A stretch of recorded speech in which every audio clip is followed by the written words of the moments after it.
Me, the real Rant Reviewer, is live. Yes, I'm live. And I'm live with a special guest tonight, guys. Big D's here with us, guys. Big D, say hi. Hello. What's up, What's man? up? What's up? Couldn't get I'm enough, right? chilling. All right.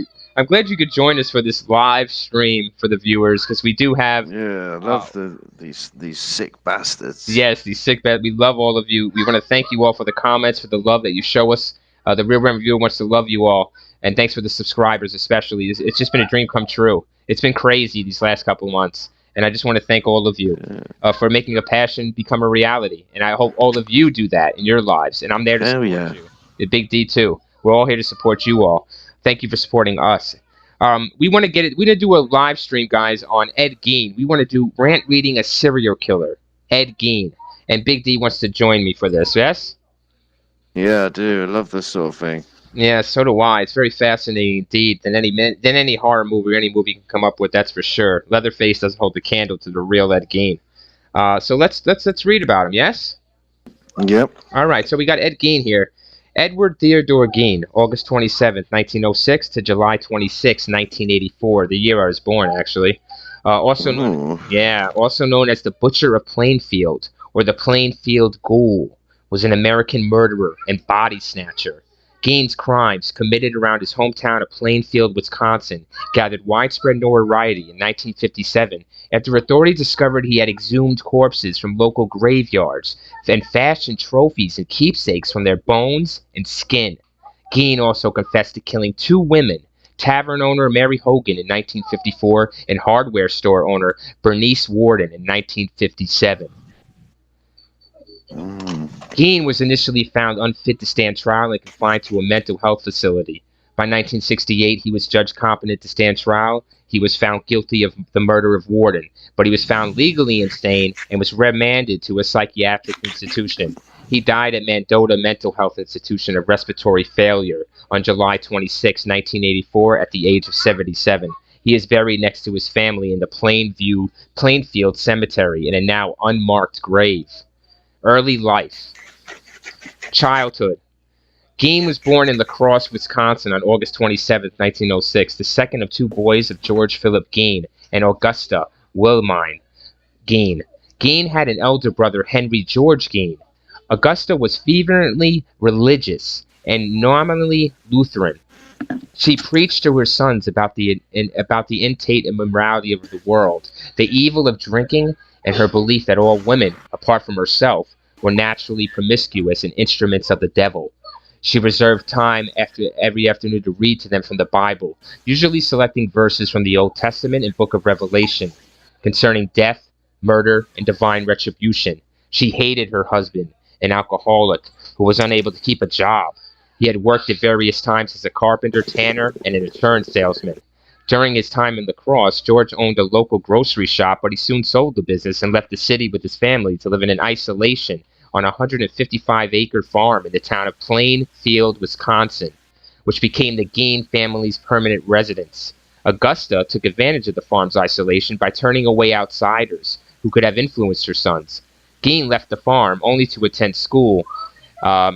Outside of school, Gein spent most of his time doing chores on the farm. Gein was shy, and classmates and teachers remembered him as having strange mannerisms, such as seemingly random laughter, as if he was laughing at his own personal jokes. To make matters worse, Augusta punished him whenever he tried to make friends. Despite his poor social development, Gein did fairly well in school, particularly in reading. Deaths in the immediate family. On April 1st, 1940, Ed Gein's father, George, died of heart failure caused by his alcoholism at age 66. Henry and Ed began doing odd jobs around town to help cover the living expenses. The brothers were generally considered reliable and honest by residents of the community. While both worked as handymen, Ed also frequently babysat for neighbors. He enjoyed babysitting, seeming to relate more easily to children than to adults. Henry began dating a divorced mother of two and planned to move in with her. He worried about his brother's attachment to their mother and often spoke ill of her around Ed, who responded with shock and hurt. On May 16, 1944, Henry and Ed were burning away marsh vegetation on the property. The fire got out of control. drawing the attention of the local fire department. By the end of the day, the fire having been extinguished, the firefighters gone, Ed reported his brother missing. With lanterns and flashlights, a search party searched for Henry, whose body was found, lying face down. Apparently, he had been dead for some time, and it appeared that the cause of death was heart failure, since he had not been burned or injured otherwise. It was later reported by biographer Harold Shetner that Henry had bruises on his head. The police dismissed this possibility of foul play, and the county coroner later officially listed asphyxiation as the cause of death. The authorities accepted the accident theory, but no official investigation was conducted, and an autopsy was not performed. Fucking idiots. Questioning Ed Gein about the death of Bernice Worden in 1957, state investigator Joe Wolimski brought up questions about Henry's death. George W. Ardent, who studied the case, wrote that in retrospective, it was possible and likely that Henry's death was the Cain and Abel aspect of this case. Wow. Gein and his mother were now alone. Augusta had a paralyzing stroke shortly after Henry's death, and Gein devoted himself to taking care of her. Sometimes in 1945, Gein later recounted he and his mother visited a man named Smith, who lived nearby, to purchase straw. According to Gein, Augusta witnessed Smith beating a dog. A woman inside the Smith home came outside and yelled for him to stop, but Smith beat the dog to death. Augusta was extremely upset by this scene. However, horrible prick. Wow, right? I guess those are the good old days, huh? However, what bothered her did not appear to be brutality toward the dog, but rather the presence of the woman. Okay? Augusta told Ed that the woman was not married to Smith and she had no business being there, and angrily called her Smith's harlot. She had a second stroke soon after, and her health deteriorated rapidly. She died on December 29, 1945, at the age of 67. Ed was devastated by her death. In the words of author Harold Shetner, he said, "Lost his only friend and one true love, and he was absolutely alone in the world." Work. Mr. Gein here held on the farm and earned money from odd jobs. He boarded up rooms he used by his mother, including the upstairs, downstairs parlor, and living room, leaving them untouched. While the rest of the house became increasingly squalid, these rooms remained pristine. Gein lived thereafter in a small room next to the kitchen around this time. He became interested in reading pulp magazines and adventure stories, particularly those involving cannibals or Nazi atrocities. Gein was a handyman and received a farm subsidy from the federal government starting in 1951. He occasionally worked for the local municipal road crew and crop threshing crews in the area.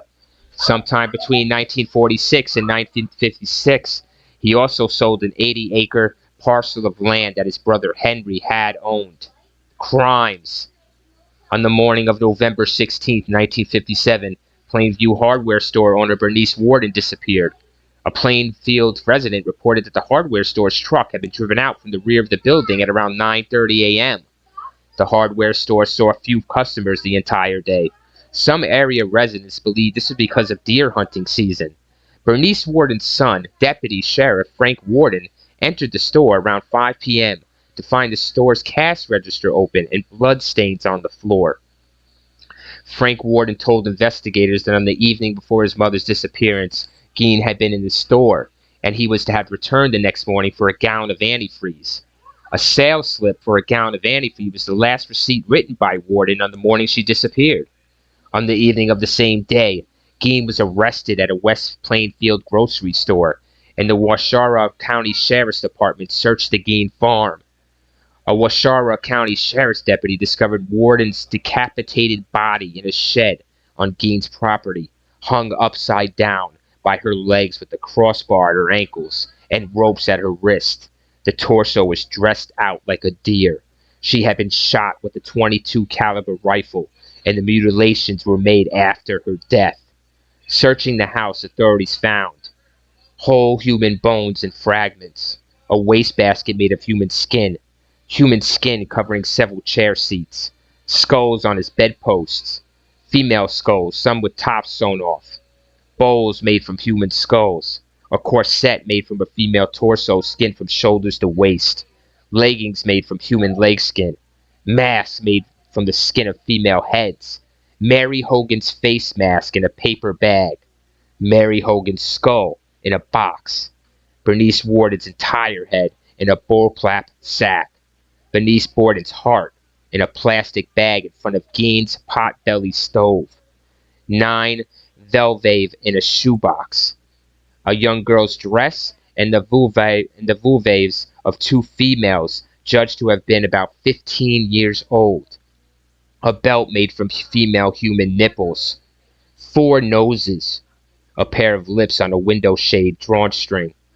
A lampshade made from the skin of a human face. Fingernails from female fingers. These artifacts were photographed at the State Crime Laboratory and then decently disposed of. When questioned, Gein told investigators that between 1947 and 1952, he made as many as 40 nocturnal visits to 3 local graveyards to exhume recently buried bodies while he was in a daze-like state. On about 30 of these visits, he said he came out of the daze while in the cemetery, left the grave in good order, and returned home empty-handed. On the other occasions, he dug up the graves of recently buried middle-aged women he thought resembled his mother, and took the bodies home, where he tanned their skins to make his paraphernalia. Gein admitted to stealing from 9 graves of local cemeteries and led investigators to their locations. Alan Wilimski of the State Crime Laboratory participated in opening 3 test graves identified by Gein. The caskets were inside wooden boxes. The top boards ran crossways, not lengthwise. The tops of the boxes were about 2 feet, 61 centimeters below the surface in sandy soil. Gein had robbed the graves soon after the funerals, while the graves were not completed. The test graves were exhumed because authorities were uncertain as to whether the slight Gein was capable of single-handedly digging up a grave during a single evening. They were found as Gein described. 2 of the exhumed graves were found empty. One had a crowbar in place of the body. 1 casket was empty. 1 casket Gein had failed to open when he lost his pry bar, and most of the body was gone from the 3rd grave, yet Gein had returned rings and some body parts. Thus Gein's confession was largely corroborated. Soon after his mother's death, Gein began to create a woman's suit so that he could become his mother, to literally crawl into her skin. Gein denied having sex with the bodies he exhumed, explaining they smelled too bad. During State Crime Laboratory interrogation, Gein also admitted to the shooting death of Mary Hogan, a tavern owner, missing since 1954, whose head was found in his house, but he later denied memory of details of her death. A 16-year-old youth whose parents were friends of Gein and who attended ball games and movies with him reported that Gein kept shrunken heads in his house, which Gein had described as relics from the Philippines, sent by a cousin who had served in the islands during World War II. Upon investigation by the police, these were determined to be human facial skins, carefully peeled from corpses and used by Gein as masks. Gein was also considered a suspect in several other unsolved cases in Wisconsin, including the 1953 disappearance of Evelyn Hartley, Lacrosse, a babysitter. During questioning, Washoe County Sheriff Art Sheely reportedly assaulted Gein by banging his head and face into a brick wall. As a result, Gein's initial confession was ruled inadmissible. Shelley died of a heart failure at age 43 in 1968 before Gein's trial. Many who knew Shelley said he was traumatized by the horror of Gein's crimes, and that this, along with the fear of having to testify, especially about assaulting Gein, caused his death. One of his friends said he was a victim of Ed Gein as surely as if he had been butchered by him. The trial. On November 21st, 1957, Gein was arraigned on 1 count of first-degree murder in Washoe County Court, where he pleaded not guilty by reason of insanity. Gein was diagnosed with schizophrenia and found mentally incompetent, thus unfit for trial. He was sent to the Central State Hospital for the Criminally Insane, now the Dodge Correctional Institution, a maximum security facility in Waupun, Wisconsin, and later transferred to the Mendota State Hospital in Madison, Wisconsin. In 1968, doctors determined Gein was mentally able to confer with counsel and participate in his defense. And the trial began on November 7, 1968, and lasted 1 week. A psychiatrist testified that Gein had told him that he did not know whether the killing of Bernice Worden was intentional or accidental. Gein had told him that he had examined the gun in Worden's store. The gun went off, killing Worden. Gein testified that after trying to load a bullet into the rifle, it discharged. He said he had not aimed the rifle at Worden, and he did not remember anything else that happened that morning. At the request of the defense, Gein's trial was held without a jury, with Judge Robert H. Gomer presiding. Gein was found guilty by Gomer on November 14th. A second trial dealt with Gein's sanity. After testimony by doctors for the prosecution and defense, Gomer ruled Gein not guilty by reason of insanity and ordered him committed to Central State Hospital for the criminally insane. Gein spent the rest of his life in a mental hospital. Judge Gomer wrote, due to prohibitive costs, Gein was tried for only one murder, that of Mrs. Worden, but he also admitted to killing Mary Hogan. Fate of Gein's property. Gein's house and 195-acre property was appraised at $4,700, equivalent to $44,000 in 2021. His possessions were scheduled to be auctioned on March 30th, 1958, amidst rumors that the house and the land it stood on might become a tourist attraction. Early on the morning of March 20th, the house was destroyed by a fire. A deputy fire marshal reported that a garbage fire had been set 75 feet from the house by a cleaning crew who were given the task of disposing of refuse. That hot coals were recovered from the spot of the bonfire, but that the fire did not spread along the ground from that location to the house. Arson was suspected, but the cause of the fire was never officially determined. It is possible that the fire was not considered a matter of urgency by Fire Chief Frank Worden, son of Bernice Worden, Gein's last victim. When Gein learned of the incident while in detention, he shrugged and said, just as well. Gein's 1949 Ford sedan, which he used to haul the bodies of his victims, was sold at public auction for $760, equivalent to $7,100 in 2021, to Carnival sideshow operator Bunny Gibbons. Gibbons charged carnival goers 25 cents admission to see it. Wow, interesting. Death. Gein died at the Mendota Mental Health Institute due to respiratory failure secondary to lung cancer on July 26, 1984 at the age of 77. Over the years, souvenir seekers took pieces from his gravestone at the Plainview Cemetery until the stone itself was stolen in 2000. It was recovered in June 2001 near Seattle, Washington, and was placed in storage at the Washoe County Sheriff's Department. The grave itself is now unmarked, but not unknown. Gein is interred between his parents and brother in the cemetery. And that is Rant reading a serial killer, Ed Gein. What do you think, Big D? Is he a psycho? He's one sick motherfucker. A sick motherfucker right there for you guys. A guy, don't isolate. Imagine like waking up not being quite killed in his apartment and looking around and like seeing all these like things that he turned into people. Big D, I have the pictures up the whole time we're reading this. I have the pictures up for everybody. His house, his house is decrepit. I have the lamps up. Yeah, I'm watching it. It's crazy, right? It's crazy. Yeah. You know, to actually now I want to discuss this tourist attraction thing. Hell yes, it would have been a tourist attraction. It was a bit disrespectful to like the family. True, because they're a local family, right? Yeah, right. Like, You agree? To all of his victims, I mean. Well, he only killed 2 people. That's it. Well, even them, you know. You know, they credit him like Leatherface, like he killed 30-something people. He killed 2 fucking people. You know what I mean? Yeah, man. The rest he dug up. But hey, Hard Target in the chat. Hey, hi Target. I'm sorry, hi Target. Thank you for joining me. Dowie Dow, thanks for moderating. What's up, dude? How you doing? Rant is good, baby. Thank you guys for joining and listening. I'm sorry I didn't have my chat up at the time. I got Dowie to moderate. Thank you for coming tonight, Dowie. And Hard Target, thank you for tuning in. What did you think about Ed Gein? I mean, you know, he's a fucking psychopath. Shit.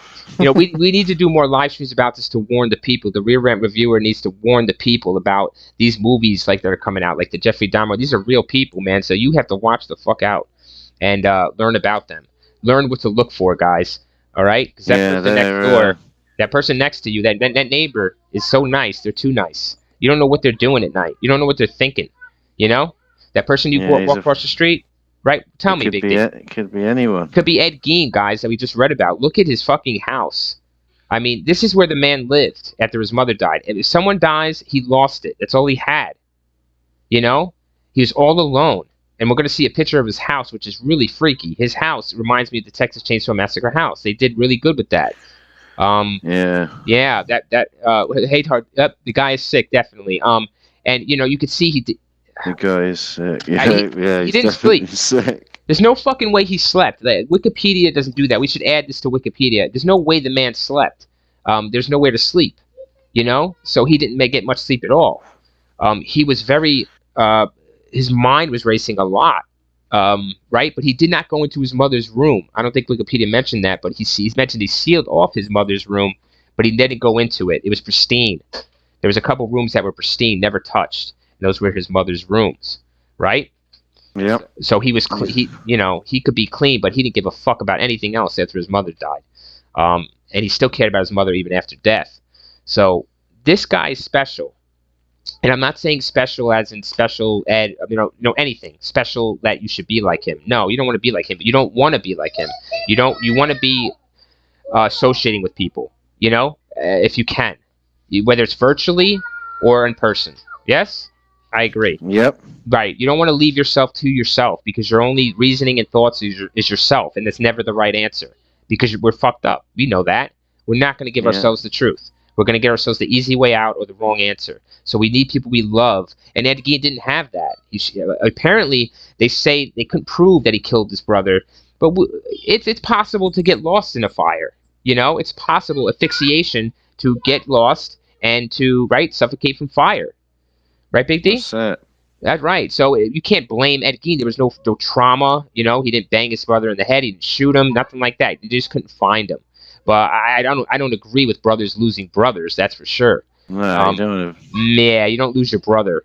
Maybe the smoke got real bad. Real fast. The fire, and it does happen. Firefighters lose their brothers in the fire smoke. It does happen. Mm-hmm. Yeah. It does happen, right, Big D? So we can't harp on that too much. What are the other pointers, other things that stood out to you about Ed Gein compared to other serial killers, or even his story alone, as we see this man bringing out parts of the house? Yeah, I suppose they're all quite reclusive, aren't they, serial killers? But what makes him that way? This one was especially because of his mum. His mum is childhood, probably. Okay. Do you think he was born a serial killer or bred a serial killer? Do you think he became one, or did he make himself one by dwelling on his wrong thoughts? I think he was born like that. He was born like that. He was built like that. By who? His mother, his family, his environment? Talk to me. What would build? Oh, the devil. Okay, spiritual. Yeah, I guess so. Okay, so now serial killers like Ed Gein. Now we couldn't really classify Ed Gein as a serial killer, guys. Maybe he was just into anatomy, and he just didn't have anyone to work experience with, and he couldn't afford to get a medical degree. Yeah, that's a good point. His mother cut off any women contact and said women were the devil. Oh yeah, that's it. So that's what turned him confusion. You know what I'm saying? So it confused him. It frustrated him too because he wanted love. He wanted affection. He's a grown man. He's getting hit puberty, guys.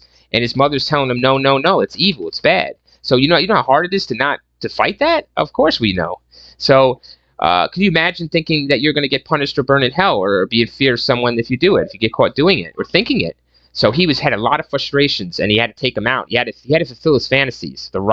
He thought there was the right way to do it. This picture here is blurry, guys, but this is Mary Hogan or Bernice Warden's body. This is when the cops found it, and he strung it up, and he split it in two like a deer. So here is what Ed Gein had done with the body. So his purpose was not just to murder. It might have been at the store. I don't know. I think it was premeditated. It's hard to tell with Ed Gein, guys. I don't know. They don't say too much about him, but he doesn't seem like a premeditation person. I feel like he was doing grave robbing before this, of course, and he liked her body. There's something. It reminded me of his mother.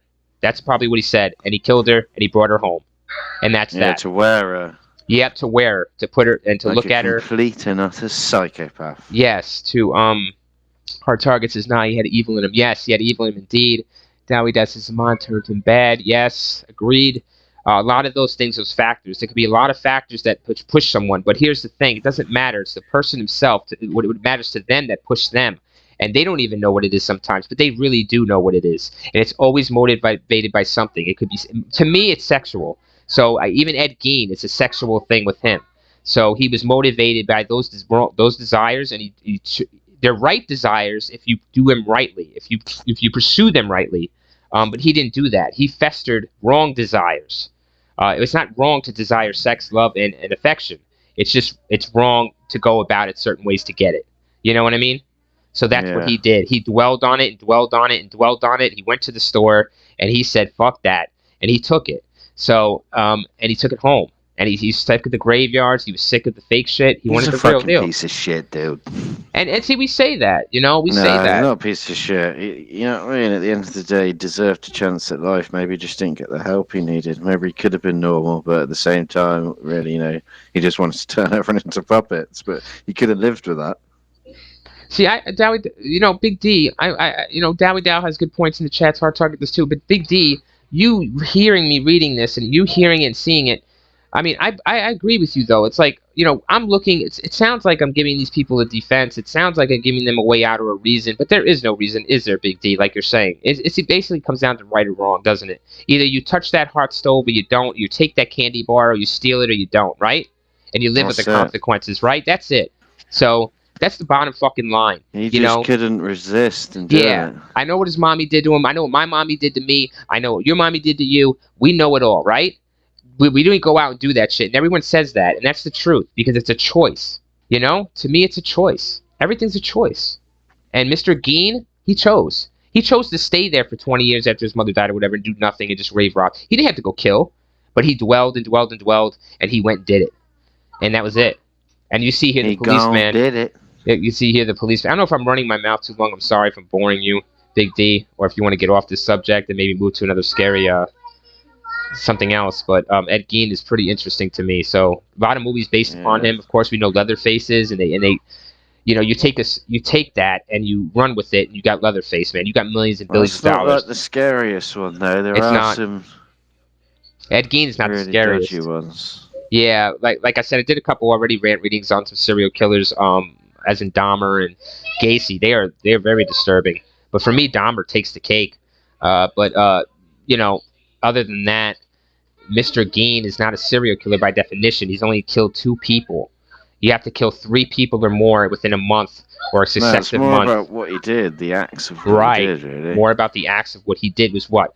Grave robbing to keep himself covered. This guy here, it seems like he's looking at a string instrument of some kind made by Ed Gein. It could be made by hair, human hair. Okay? That's what that is. I think it's a violin or harp made by human hair by Mr. Gein. Don't hold me to it. But that is what I think he's photographing and looking at. I think he's, you know what I mean? Yeah. That's what it looks like. So we know Mr. Ed Gein had a lot of time on his hands out on that farm all alone. No one bothered him. No one hurt him. So he could do whatever he wanted. Obviously, there's no TV. There's no radio. Maybe he had radio. I doubt it. He had books. But that's it. And he had human body parts to keep him company and to do things with. He was very, you know, lonely. So, yeah. Look at that door there. What's scary is that door. That door is very thick, guys. Look at that door behind the cop. I mean, holy shit. Like, you're not getting in there. The windows here are all fucking cracked and shit anyways, but it leads to another room. Doesn't lead outside, as you can see. But this fucking door, wow. You're not getting in there that easily. You know? No. Not at all.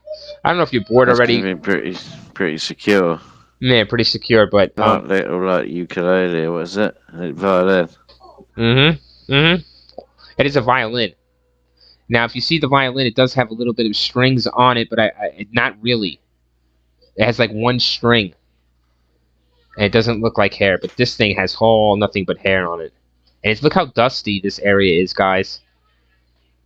He has not been there. He has not touched that, Mr. Gein. That's so dirty, dude. In a very long time. Wow. So to rant read a serial killer every Gein, you know, I couldn't give him a serial killer. But you know, they give him a serial killer because they're all the hype. But, you only kill 2 people, guys. You got to kill What do you 3. give him on the serial killer list, top 10? I give him a 2. He's someone I would have a coffee with. 2? Yeah, I would have a coffee with him. No, but like out the worst serial killers of all Yeah, time. I would give him a 2 or a 3. I would get a 2. What? Because Yeah. you'd have a coffee with him? Yes, because I would have a coffee. Now look at this house. This is his house before they burned it. Or somebody burned it. Look at this. Imagine in snow how scary this shit is.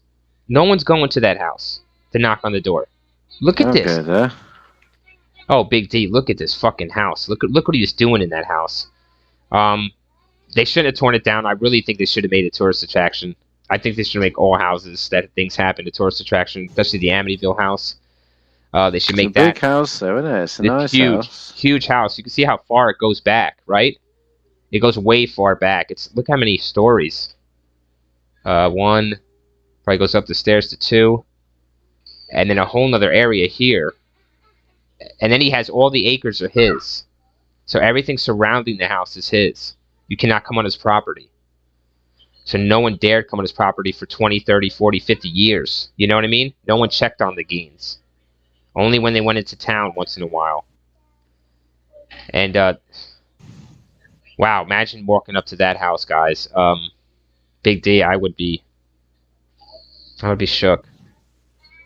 It's a very scary photo. Very scary. Sure. But, so we covered Ed Gein, right? We did Rant Reading a Serial Killer live. He's an absolute psychopath. Now, like Big D was asking me where I rate him on the scale of my serial killers. I do rate Ed Gein a 2 or a 3. I will be generous and give him a 3. Big D, where do you rate Ed Gein as a top serial killer on your list? What would you give him at 1 out of 10 as a serial killer? Someone interesting. I don't know, like 5. There's way worse serial killers than him. Who are actual serial killers. Right, but you think that just what he did to the bodies and stuff and how he was as a person that's pretty gives him the 5. Up, so. Yeah, we rarely hear that, right, guys? Because actually, when you stitch someone's face into someone, you can actually see that. I don't know, it's pretty fucking messed up. To wake up to it every day, to smell it every day, to look at it every day, you have to be a special kind of person, to say the least. A really abnormal person, which like he was. Yeah, you gotta be a fucking nutcase. Got to be a nutcase. But, hats off to him. He didn't make any money off the movies, but damn, he would have been a billionaire. Tell you, he would have been free. He would have got off the charges as well, and he would have been free in a couple of years. And he would have made all that money. He would have been living in Hollywood. They would have done him right. Here's Angela. Angela, this is awful. Wow, great live today. Thank you, Angela. Thank you, Angela, for tuning in. I really appreciate it. Me and Big D really appreciate you. Thank you. I know it's an awful story. Sometimes it's hard to get through, right? But thank you, Angela, for joining and your comment. We really appreciate the support from everyone. But, you look at those eyes right here of Ed Gein. You can see the, hey, Matt D, what's up? Hi, how you doing, Matt D? Thanks for joining. Nah, you didn't miss it, bro. Hi, Matt D. Matt D, we're still going. What's sorry. Up? Yeah, you're still here. We're still talking about Ed Gein. Yeah, the story ended a while ago, but we're still just talking. We're giving our freestyle thoughts on the story and on Mr. Gein, so be more than happy to share. But we want to look at these eyes real quick, Big D and Angela and anybody else watching, Matt D. Look at these eyes. There's nothing there.